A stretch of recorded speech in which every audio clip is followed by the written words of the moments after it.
معزز ناظرین، کیلیفورنیا کے جنگلوں میں، لاس اینجلس میں اور ہالی ووڈ میں جو آگ لگی ہے، اس کی وجہ سے لگژری گاڑیاں، خوبصورت محلات اور مہنگے ترین ریسٹورنٹ جل کر راکھ کا ڈھیر بن چکے ہیں۔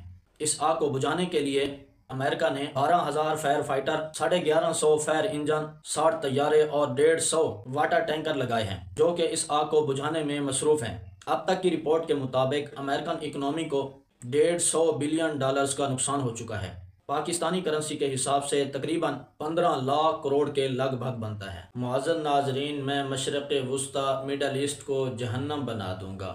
امریکہ کے نو منتخب صدر نے حالیہ کچھ دنوں پہلے یہ الفاظ کہے۔ غزہ میں بمباری، خونخواری، ظلم و ستم اور انسانوں کے قتل عام کے بعد اب جب اللہ تبارک و تعالی نے امریکہ پر آگ کی صورت میں اپنا عذاب بھیجا تو اب اس کی چیخیں اور دھاڑیں نکل رہی ہیں۔ جی ہاں، کیلیفورنیا کے جنگلوں میں جو آگ لگی تھی، اس نے امریکہ کے مشہور ترین شہر لاس اینجلس کو جلا کر راکھ کا ڈھیر بنا دیا ہے۔ اور یاد رہے، یہ لاس اینجلس وہ جگہ ہے جہاں امریکہ کے امیر ترین لوگ رہتے ہیں، اور صرف امیر ترین لوگ ہی نہیں بلکہ یہاں پر وہ لوگ بھی رہتے ہیں جو غزہ کے قتل عام میں شریک ہیں اور جو غزہ میں قتل عام کرنے والوں کو فنڈنگ کر رہے ہیں۔ معزز ناظرین، لاس اینجلس میں یہ جو آگ لگی ہے، اس کی وجہ سے لگژری گاڑیاں، خوبصورت محلات اور مہنگے ترین ریسٹورنٹ جل کر راکھ کا ڈھیر بن چکے ہیں، اور ارب پتی لوگ جن کو اپنی طاقت اور پیسے پر گھمنڈ تھا، وہ چند ہی گھنٹوں میں سڑکوں پر آ گئے۔ اب تک کی رپورٹ کے مطابق ہزارہ لوگ بے گھر ہو چکے ہیں، اور یہ جو آگ لگی ہے، اس کو بجھانے کے لیے امریکہ نے 12,000 فائر فائٹر، 1150 فائر انجن، 60 طیارے اور 150 واٹر ٹینکر لگائے ہیں، جو کہ اس آگ کو بجھانے میں مصروف ہیں۔ لیکن یہ آگ بجھنے کا نام ہی نہیں لے رہی، اور اپنے شعلوں کے ساتھ، پوری آب و تاب کے ساتھ، اپنی پوری طاقت کے ساتھ آگے سے آگے بڑھتی جا رہی ہے۔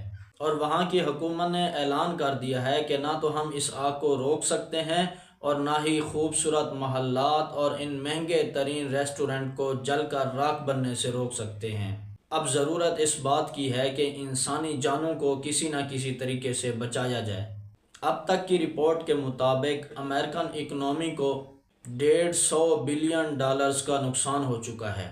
پاکستانی کرنسی کے حساب سے تقریباً 15 لاکھ کروڑ کے لگ بھگ بنتا ہے، اور جو گھر اس آگ کی زد میں آئے ہیں، ان میں بڑے بڑے ارب پتی لوگوں کے گھر بھی شامل ہیں، جن میں سے ایک نام اینتھنی کا ہے، دوسرا نام اوپکن کا ہے، اور تیسرا نام جیمز ووڈ کا ہے۔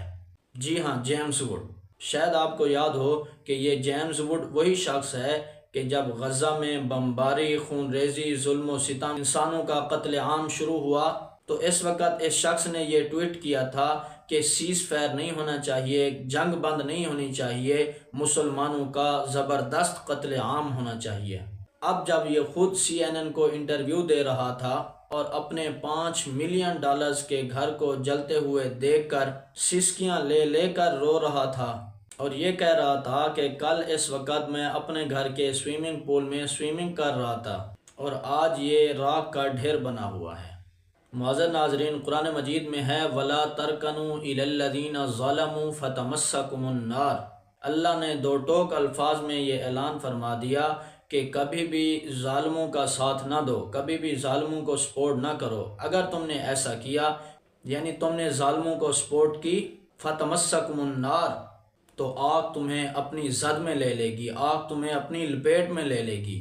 آج ایسا لگ رہا ہے کہ ظالم اسرائیل اور نیتن یاہو کا ساتھ دینے کی وجہ سے، اس کو سپورٹ کرنے کی وجہ سے، اللہ کے حکم سے آگ نے ان کو پکڑ لیا ہے اور جکڑ لیا ہے، جس کی وجہ سے لاس اینجلس اور ہالی ووڈ کا سارا ایریا جل کر راکھ کا ڈھیر بن چکا ہے۔